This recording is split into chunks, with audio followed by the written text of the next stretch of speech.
My people, they say education is the key, but what if the key comes with chains? Nigeria's new student loan scheme is here, promising free access to higher education. But hold on, is this a ladder to success or just another trap waiting for our youths? Today, I'm going to be breaking it down the way you will understand it. No sugarcoating, just the simple truth. Hello and welcome back to Nigerian Unfiltered. Today, we will be talking about something very hot, and that is the student loans in Nigeria. A policy that promises to change education, but is it really a blessing or just another government stories? Let's discuss it. You see, earlier this year, the Nigerian government rolled out a student loan scheme. On paper, it sounds so sweet. Every Nigerian child, no matter how poor you are, should be able to have a chance to go to school without worrying about school fees. The loan is supposed to cover tuition fees and some living expenses. Then, after graduation, as soon as you start working, you start paying off the loan. Now, we all know the problem this is trying to solve. School fees keep going up. Public universities are no longer cheap. Private universities are like gold mines, and many students are dropping out because their parents just can't cope.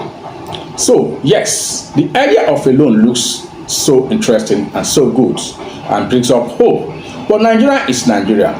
Nothing is ever as simple as it sounds. Number one, accessibility. Who really qualifies for this loan? They say the loan is for the poor, but the paperwork and guarantors required could make it almost impossible for the average student in a rural area to be able to access it.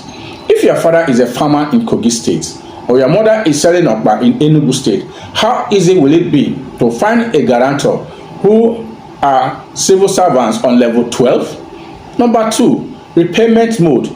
Many people, let's be honest, Nigerian job market is a desert. Graduates are roaming the streets with CVs, begging for jobs that didn't exist. If you don't get a job, how then do you pay back the loan? And if you can't pay back the loan, will you be blacklisted?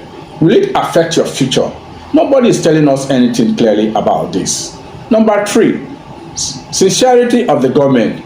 We have seen policies announced with big grammars, then they fade like Harmattan breeze. Will the student loan fund really be funded properly, or will it collapse like other schemes? Now, here is my own take on this. I actually like the idea because education should never be a privilege of the rich only. But if we copy this student loan model from abroad, we must also be able to copy the working system that is existing over there, meaning that creating good jobs, stabilizing the economy, and also make payment very fair. Otherwise, what you have is graduates who will inherit poverty with interest. So, to every young Nigerian listening, shine your eyes. If the scheme works, it could be your ticket to a degree. But don't just rush into borrowing without asking some relevant questions. How will I repay this loan? Is there transparency? And to the governments, let me say it plain. Don't use our future as political propaganda. Make the scheme work, or else you are simply pushing young people into another cycle of debts. That is from today's episode. Tell me, will you apply for this student loan if given the chance? Or do you think this another stories from governments as usual? Drop your comments. Let's keep the conversation going. Until next time when I come your way, stay safe, stay hopeful, and never stop asking questions.